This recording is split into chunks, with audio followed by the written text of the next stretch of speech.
మన మొబైల్స్లో ఎక్కువగా ఏ డిస్ప్లేస్ని వాడతారో మీకు తెలుసా? Hi friends, welcome back to our channel.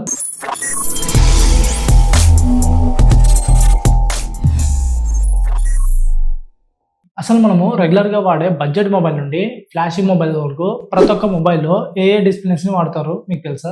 అందులో మోస్ట్లీ వాడే డిస్ప్లే నేమ్స్ వచ్చేసి Samsung dynamic AMOLED 2X display and iPhone super retina XDR OLED and LCD display and Google pixel LTPO OLED display, OnePlus LTPO AMOLED display and AMOLED display and ఇంకొకటి వచ్చేసి IPS LCD display. ఇప్పుడు మనము వాటికి ranks పరంగా ఇచ్చుకుంటూ వస్తే top 1 top 2 ఇట్లా ఏ place లో ఏ డిస్ప్లేస్ ఉన్నాయో ఫస్ట్ ఆఫ్ ఆల్ ర్యాంక్స్ ప్రకారం ఇచ్చుకుంటూ వద్దాము, ఓకేనా? అందులో టాప్ 1 డిస్ప్లే ఏంటంటే Samsung dynamic AMOLED 2X display.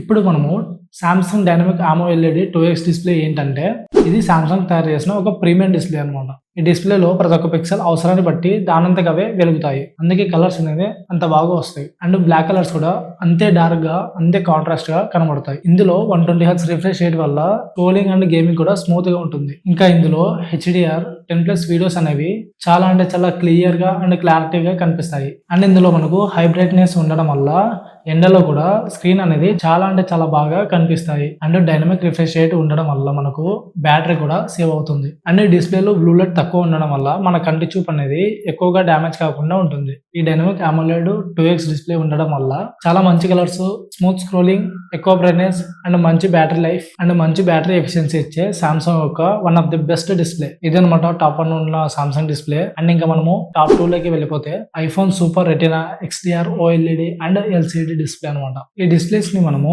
IPhones లో ఎక్కువగా చూస్తుంటాము. అండ్ ఈ iPhone super retina XDR display అంటే ఏంటంటే ఈ సూపర్ రెటినా XDR యాపిల్ ఉపయోగించే ఒక ప్రీమియం OLED డిస్ప్లే. సో ఇందులో కూడా సేమ్ అనమాట. ఈ డిస్ప్లేలో ఉండే ప్రతి ఒక్క పిక్సెల్ అనేది వాటంతట అవే అవసరాన్ని బట్టి వెలుగుతుంది. అండ్ దీంతో పాటు కలర్స్ కూడా చాలా అంటే చాలా నేచురల్ గా ఏ కలర్ కి ఆ కలర్ తగినట్టుగా క్లారిటీగా కనిపిస్తాయి. అండ్ ఈ OLED టెక్నాలజీ వల్ల అద్భుతమైన కలర్స్ మరియు డీప్ బ్లాక్ కలర్స్ లో కనబడతాయి. XDR ఎక్స్ట్రీమ్ డైనమిక్ రేంజ్ వల్ల HDR ఫోటోస్ అండ్ వీడియోస్ చాలా అంటే చాలా క్లియర్ గా కనిపిస్తాయి. ఇందులో హై బ్రైట్నెస్ వల్ల ఎండలో కూడా ఈ డిస్ప్లే అనేది చాలా అంటే చాలా బాగా విజిబుల్ అవుతుంది. సూపర్ రెటినా రెజల్యూషన్ వల్ల టెక్స్ట్, ఫోటోస్ అండ్ వీడియోస్ చాలా అంటే చాలా షార్ప్ గా ఉంటాయి. ట్రూ టోన్ వల్ల మన చుట్టూ ఉన్న లైటింగ్ కి తగినట్టుగా ఈ డిస్ప్లే అనేది కలర్స్ ని అడ్జస్ట్ చేసుకుంటుంది. సో ఇదనమాట iPhone super retina XDR OLED display. And ఇంకా టాప్ 3 డిస్ప్లే కి వెళ్ళిపోతే Google pixel LTPO OLED display. ఈ గూగుల్ పిక్సెల్ మొబైల్ లో వాడే ఈ LTPO OLED డిస్ప్లే గురించి ఇప్పుడు మనం తెలుసుకుందాము.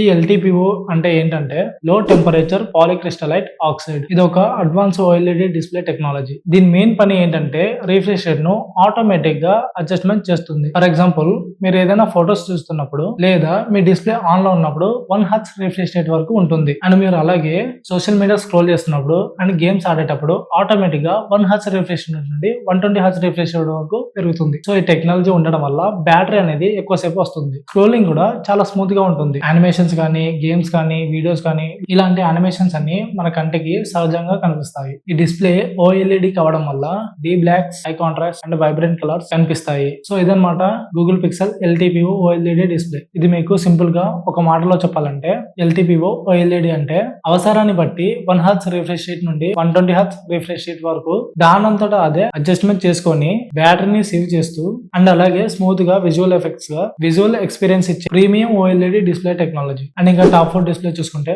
OnePlus LTPO AMOLED display. So ఇప్పుడు మనము LTPO టెక్నాలజీ అంటే ఏంటో తెలుసుకున్నాం కాబట్టి ఇప్పుడు మనము AMOLED డిస్ప్లే టెక్నాలజీ గురించి తెలుసుకుందాం. సో ఈ AMOLED అంటే ఏంటంటే ఈ AMOLED లో ప్రతి ఒక్క పిక్సెల్ కు సొంత లైట్ ఉంటుంది. అందువల్ల deep blacks, rich colours, high contrast and black pixel వద్ద తక్కువ బ్యాటరీ కన్సూమ్ అవుతుంది. ఈ OnePlus LTPO AMOLED డిస్ప్లే కి ఉన్న మెయిన్ ఫీచర్స్ ఏంటంటే 1Hz రిఫ్రెష్ రేట్ నుండి 120Hz రిఫ్రెష్ రేట్ వరకు HDR 10+ మరియు డాల్బీ విజన్ సపోర్ట్ కూడా ఉంటుంది. అండ్ 10-bit కలర్ డెప్త్ వచ్చేసి సుమారు 1.07 బిలియన్ కలర్స్ కనిపిస్తాయి. 100% DCI P3 వైడ్ కలర్ గామియోట్. ఈ 100% DCI P3 వైడ్ కలర్ గామియోట్ ఏంటంటే display DCI P3 colour special లో ఉన్న అన్ని కలర్స్ ఫుల్ క్లారిటీగా అండ్ క్లియర్ గా కనిపిస్తాయి. దీనివల్ల ఫోటోస్ అండ్ గేమ్స్ చాలా రిచ్ గా వైబ్రెంట్ గా కనిపిస్తాయి. అండ్ ఇందులో హై పీక్ బ్రైట్నెస్ కూడా ఉంటుంది. దీనివల్ల మనము ఎండలో మొబైల్ వాడుతున్నప్పుడు కూడా చాలా అంటే చాలా విజిబుల్ గా కనిపిస్తుంది. ఇస్తుంది. అండ్ ఇంకా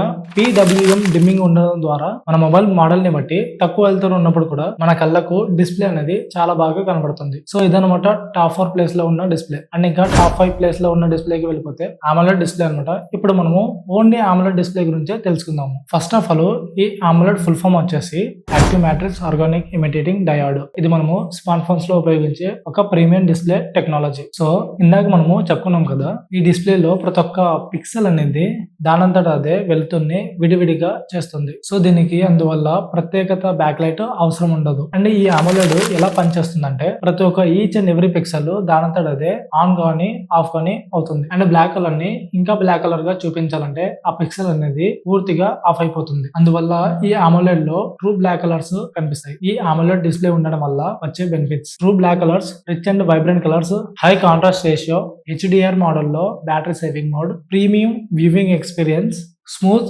గేమింగ్ అండ్ స్క్రోలింగ్, అండ్ ఇంకా HDR వీడియోస్ నెట్ఫ్లిక్స్ లేదా యూట్యూబ్ వీడియోస్ లో చూస్తున్నప్పుడు మంచి ఎక్స్పీరియన్స్ ఇస్తుంది. సో ఇవన్నమాట ప్లస్ పాయింట్స్. అండ్ ఇంకా ఈ డిస్ప్లే మైనస్ పాయింట్స్ చూసుకుంటే ఒక పిక్చర్ ని చాలా రోజుల పాటు అలాగే ఉంచితే స్క్రీన్ బర్నింగ్ వచ్చే అవకాశాలు ఉన్నాయి. అండ్ ఇంకొక మైనస్ పాయింట్ ఏంటంటే LCD ప్యానల్స్ తో పోలిస్తే తయారు ఖర్చు కూడా చాలా ఎక్కువ. ఇవి దీని మైనస్ పాయింట్స్. సో ఇదనమాట ఈ AMOLED డిస్ప్లే గురించి plus and minus points. And ఇంకా మనము చివర్లో ఉన్న టాప్ 6 డిస్ప్లే కి వెళ్ళిపోతే IPS అండ్ LCD డిస్ప్లే. ఈ IPS LCD డిస్ప్లే అంటే ఏంటంటే ఈ IPS LCD అనేది స్మార్ట్ ఫోన్ లో ఉపయోగించే ఒక ప్రముఖ డిస్ప్లే. ఈ డిస్ప్లేస్ ని మనము ఎక్కువగా లో బడ్జెట్ మొబైల్ లో చూస్తుంటాము. అండ్ ఇప్పుడు మనము ఈ డిస్ప్లే గురించి తెలుసుకుందాము. అండ్ ఈ డిస్ప్లే లో మనకు లిక్విడ్ క్రిస్టల్ మరియు ఈ LED బ్యాక్లైట్ సహాయంతో పిక్చర్స్ మనకు కనిపిస్తాయి. ఈ డిస్ప్లే మనకు AMOLED డిస్ప్లే లాగా ప్రతి ఒక్క పిక్సెల్ దానంతటా అదే వెలగదు. ఇది మొత్తం స్క్రీన్ వెనుక ఉన్న బ్యాక్లైట్ వెలుతురును ఉపయోగించుకొని మనకు పిక్చర్స్ అనేది కనబడుతూ ఉంటాయి. ఈ IPS LCD డిస్ప్లే మనకు ఎలా పనిచేస్తుందంటే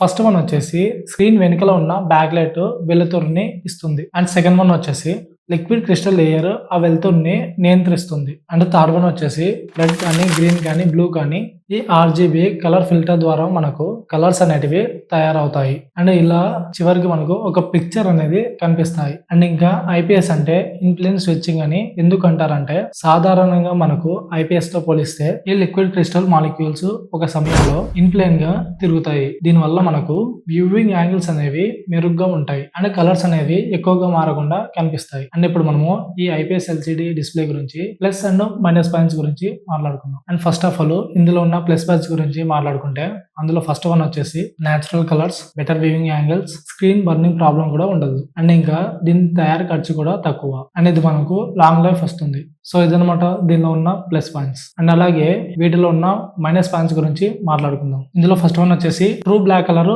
ఇవ్వలేదు. అండ్ బ్యాక్ లైట్ ఎప్పుడు ఆన్ ఉండటం వల్ల బ్లాక్ కొంచెం గ్రే లాగా కనిపిస్తుంది. అండ్ ఇంకా నెక్స్ట్ పాయింట్ వచ్చేసి కాంట్రాస్ట్ అనేది AMOLED డిస్ప్లే కంటే తక్కువ. అండ్ బ్లాక్ అనేది అంత డార్క్ గా అయితే ఉండదు. అండ్ ఇందులో మనకు బ్యాటరీ పర్సెంటేజ్ అనేది కూడా ఎక్కువగా యూజ్ అవుతుంది. అలాగే డార్క్ మోడ్ ఆన్ చేసినా కూడా బ్యాక్ లైట్ అనేది ఆఫ్ కాదు. అండ్ ఇంకా ఇందులో థిక్నెస్ కూడా ఎక్కువ. ఎందుకంటే బ్యాక్ లైట్ అవసరం కావడం వల్ల డిస్ప్లే అనేది ఎక్కువ థిక్నెస్ ఉంటుంది. ఇప్పుడు మీకు సింపుల్ గా ఒక పాయింట్ లో చెప్పాలంటే ఈ IPS LCD డిస్ప్లే అనేది ఇన్ఫ్లుయెన్స్ స్విచ్చింగ్ క్రిస్టల్ డిస్ప్లే అనేది ప్రతి ఒక్క పిక్సెల్ దానంతట అదే వెలగదు. స్క్రీన్ వెనుకల ఉన్న బ్యాక్ లైట్ సహాయంతో పిక్చర్స్ అనేది కనిపిస్తాయి. దీనివల్ల కలర్స్ కానీ మంచి వ్యూవింగ్ యాంగిల్స్ కానీ బర్నింగ్ సమస్య లేకుండా మంచి ఎక్స్పీరియన్స్ ఈ డిస్ప్లే లో మనకు లభిస్తుంది. అయితే AMOLED డిస్ప్లే తో పోలిస్తే ట్రూ బ్లాక్ గానీ కాంట్రాస్ట్ మరియు బ్యాటరీ ఎఫిషియన్సీ కొంచెం తక్కువగా ఉంటుంది. సో ఇదనమాట IPS LCD డిస్ప్లే గురించి వివరాలు. సో ఇవన్నమాట మనం రెగ్యులర్ గా వాడే మొబైల్స్ లో ఎక్కువగా వాడే డిస్ప్లేస్. సో మీరు మొబైల్ ఫోన్స్ కొనేటప్పుడు ఒకసారి మీ డిస్ప్లే ఏది ఉందో చూసుకుని కొనండి. ఇదనమాట టుడే టాపిక్. అయితే ఈ వీడియో మీకు ఎలా అనిపించిందో కింద కామెంట్ సెక్షన్ లో కామెంట్ చేయండి. అండ్ మన ఛానల్ కి ఎవరైనా కొత్తగా చూస్తున్నట్లయితే కంపల్సరిగా సబ్స్క్రైబ్ చేసుకోండి. అండ్ పక్కనున్న హైప్ సింబల్ ని క్లిక్ చేయడం అసలు మర్చిపోదు. అండ్ బెల్ నోటిఫికేషన్ కూడా ఆల్ లో పెట్టుకుని అప్పుడే నేను అప్లోడ్ చేసే వీడియోస్ అని మీరు ఫస్ట్ గా చూడొచ్చు. సో ఈ వీడియో మీకు నచ్చినట్లయితే మీ ఫ్రెండ్స్ అండ్ ఫ్యామిలీ మెంబర్స్ కూడా ఈ వీడియోని షేర్ చేయండి. Thanks for watching. మళ్ళీ వచ్చే వీడియోలో మళ్ళీ కలుసుకుందాం. అందరూ సెల్ యూ. Bye bye.